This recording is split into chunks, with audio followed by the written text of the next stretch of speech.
Hello guys, అందరు ఎలా ఉన్నారు? నేను మీ తెలుగు మ్యాన్ని. మనం సరాసరి టాపిక్ లోకి వెళ్ళిపోదాం. ట్రంప్ మిడిల్ ఈస్ట్ లో అంత విధ్వంసం చేసి కామ్ గా కెంటకీలోని ఒక సభకు హాజరవుతుండగా తన ఐకానిక్ ఫిష్ పంప్ మూవ్మెంట్ ని జేక్ పాల్ తో కలిసి మళ్ళీ వేశారు. కాగా ఫిష్ పంపింగ్ మూవ్మెంట్ తో వేసిన ఈ వీడియో మళ్ళీ వైరల్ అవుతుంది. వివరాల్లోకి వెళ్తే కెంటకీలోని హిబ్రోన్ లో ట్రంప్ ర్యాలీ సందర్భంగా ఇరాన్ కాన్ఫ్లిక్ట్ మరియు ఎకనామీపై స్పీచ్ ఇచ్చాడు. అలా ఇచ్చే సమయంలో జేక్ పాల్ ట్రంప్ గురించి మాట్లాడుతూ ఇలా అన్నాడు: ట్రంప్ నుంచి ధైర్యం నేర్చుకున్నా అని, అండ్ ఎదుర్కోవాల్సిన ఫైట్స్ లో ఎప్పుడు వెనక్కి తగ్గకూడదు అని చెప్పాడు. బట్ ఇంట్రెస్టింగ్ ఏంటంటే భవిష్యత్తులో రాజకీయాల్లోకి వాస్తవాన్ని ప్రిడిక్ట్ చేస్తూ ఒకవేళ Jake Paul future president office కి పోటీ చేస్తే తన ఫుల్ సపోర్ట్ జేకే అని ట్రంప్ అన్నాడు. Jake Paul YouTuber, boxer and influencer. వీడు కూడా ఒక తలతిక్క యదవ. మరి మీరు కూడా ఈ టాపిక్ పై అభిప్రాయాన్ని కింద కామెంట్స్ లో తెలపండి. మన నెక్స్ట్ టాపిక్ ఇజ్రాయెల్ లోని ఇరాన్ తో జరుగుతున్న యుద్ధం సమయంలో బాంబ్ షెల్టర్ డేటింగ్ అనే అసాధారణ యాప్ గురించి మాట్లాడుకుందాం. ఇది ఇజ్రాయెల్ ఫారెన్ మినిస్టర్ ప్రమోట్ చేస్తున్నారు. బేసికలీ ఈ యాప్ ఏంటంటే air ride sirens, missile alerts వచ్చినప్పుడు ప్రజలందరూ bomb shelters like safe rooms and bunkers లోకి వెళ్తున్నారు. కాగా ఈ షెల్టర్స్ ఎంట్రన్స్ వద్ద క్యూఆర్ కోడ్ పెట్టి ఆపై సింగిల్స్ ఆ క్యూఆర్ కోడ్ స్కాన్ చేస్తే అదే షెల్టర్ లో ఉన్న ఇతర సింగిల్స్ వ్యక్తులను చూడవచ్చు అని. ఇది హుక్డ్ అనే స్పీడ్ డేటింగ్ యాప్ తో లింక్ అయి ఉంటుందని చెప్పారు. అంతేకాదు యాప్ డెవలపర్స్ అయిన నోవా బర్జానీ మరియు రావ్ రెవచ్ వీళ్ళు అమెరికన్ ఇమ్మిగ్రెంట్స్. ఇప్పుడు ఫారెన్ మినిస్ట్రీ తన ఎగ్ పోస్ట్ లో చేసింది ఏంటంటే ఫైర్ అండ్ ఫియర్ ఉన్నా కూడా లవ్ అనేది కొనసాగుతుంది. ఇది ఇజ్రాయెల్ స్టైల్ ఇన్నోవేషన్ అని, ఓన్లీ ఇన్ ఇజ్రాయెల్ అని చెప్పారు.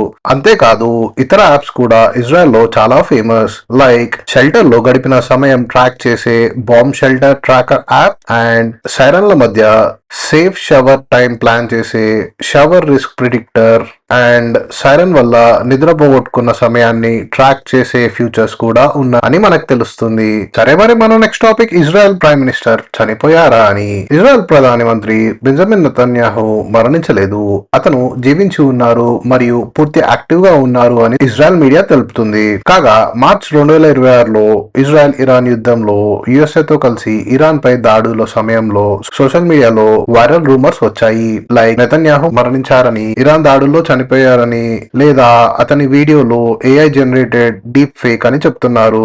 విషయాల్లోకి వెళ్తే మార్చ్ 12, 13లో ఇచ్చిన స్పీచ్ లో ఒక వీడియోలో ఒక ఫ్రేమ్ లో 6 వేళ్ళు అంటే 6 ఫింగర్స్ కనిపించినట్లు ఆ వీడియో ఏఐ ద్వారా జనరేట్ చేసింది అని న్యూస్ బాగా వైరల్ అయింది.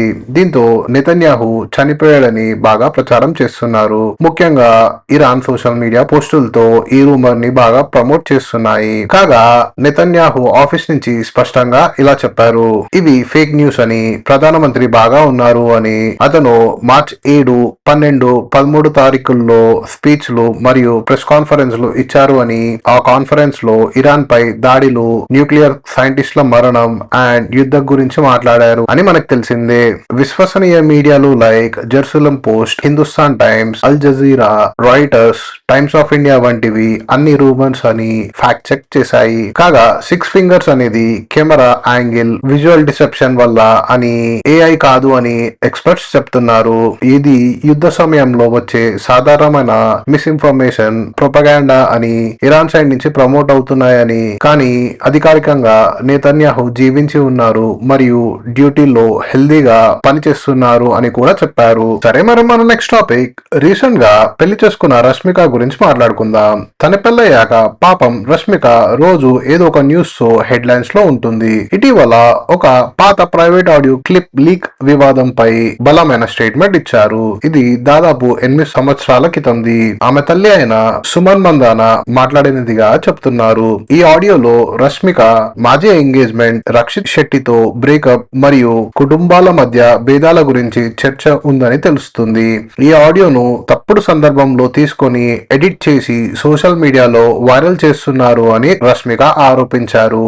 ఇది ఆమె పర్సనల్ లైఫ్, కుటుంబాన్ని మరియు స్నేహితులను ఇబ్బంది పెడుతుందని చెప్పారు. కాగా వివరాల్లోకి వెళ్తే గత 8 ఏళ్లుగా మీడియా అండ్ ఆన్లైన్ లో కొంతమంది ఆమెపై తప్పుడు సమాచారం చేస్తున్నారు చేస్తున్నారు అని హెరాస్మెంట్, టార్గెటెడ్ అటాక్స్ జరుగుతున్నాయి అని చెప్పారు. అంతేకాకుండా ఆమె మాటలను కంటెక్స్ట్ ని ఎడిట్ చేసి నాన్ ఎగ్జిస్టెన్షియల్ మాటలను యాడ్ చేసి హేట్ స్ప్రెడ్ చేస్తున్నారు అని చెప్పారు. అంతేకాకుండా ఇప్పటి వరకు సైలెంట్ గా అండ్ పేషెన్స్ తో ఉన్నాను అని, కానీ లాస్ట్ 24 అవర్స్ లో లైన్ క్రాస్ అయింది అని, మరియు ఇది privacy invasion, misleading and deception material అని కూడా అన్నారు. కాగా మీడియా ప్లాట్ఫామ్లు, ఇన్ఫ్లుయెన్సర్లు, ఇండివిజువల్స్ ఈ కంటెంట్ ను వెంటనే రిమూవ్ చేయాలని 24 గంటల డెడ్ లైన్ ఇచ్చారు. లేకపోతే రేపటి నుంచి లీగల్ యాక్షన్ తీసుకుంటారని కూడా చెప్పారు. ఈ వివాదం రష్మిక విజయ్ పెళ్లి తర్వాత వచ్చింది. ఆమెకు మద్దతుగా చాలా మంది అభిమానులు, సెలబ్రిటీలు నిలబడుతున్నారు. ఇది ప్రైవసీ ఉల్లంఘనగా చూస్తున్నారు. రష్మిక గత 8-9 సంవత్సరాలుగా ట్రోలింగ్, హెరాస్మెంట్ కు గురవుతుంది.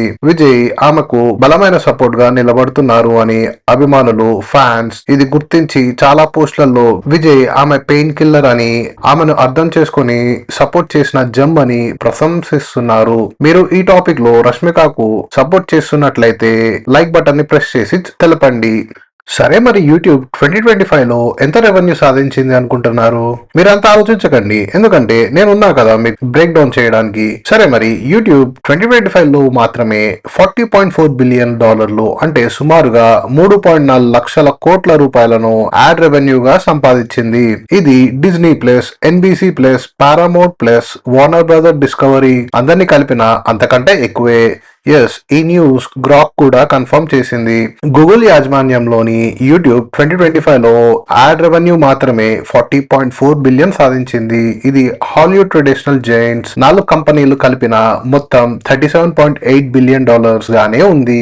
డిజ్నీ సుమారు 15-16 బిలియన్లు, NBC 10 బిలియన్లు, పారామౌంట్ 8 బిలియన్లు అండ్ వార్నర్ బ్రదర్స్ $5 బిలియన్లు సంపాదించాయి. కాగా 2024 లో యూట్యూబ్ 36.1 బిలియన్ సాధించి ఆ సమయంలో హాలీవుడ్ జైంట్స్ 41.8 బిలియన్ సాధించాయి. కానీ 2025 లో యూట్యూబ్ రెవెన్యూ దాదాపు 4 బిలియన్లు పెంచుకుంది.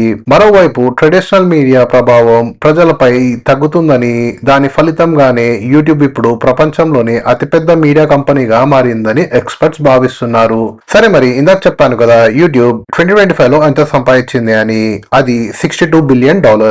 ఎస్, యాడ్ రెవెన్యూ మాత్రమే కాకుండా యూట్యూబ్ 2025 లో మొత్తం $62 బిలియన్ సంపాదించింది. అంటే సుమారుగా 5.2 లక్షల కోట్ల రూపాయలు. ఇందులో Q4 అంటే అక్టోబర్ టు డిసెంబర్ ఒకటి మాత్రమే 11.4 బిలియన్ గా ఉంది.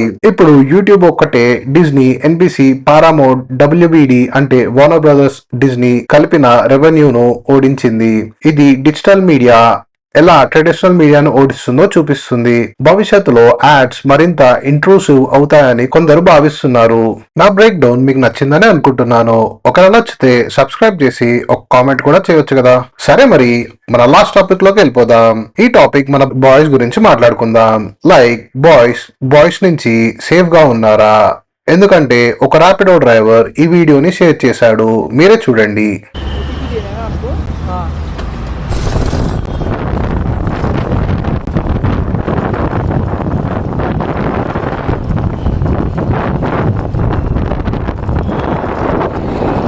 लड़के सुरक्षित नहीं है, खासकर रैपिडो, उबेर, बाइक, टैक्सी वाले, वो लोग के साथ भी हरकतें होती रहती है. సరేగా ఈ వీడియో కింద మరి లైక్ చేయండి, సబ్స్క్రైబ్ చేయండి. నాకేమైనా సజెషన్స్ ఇవ్వాలనుకుంటున్నారా?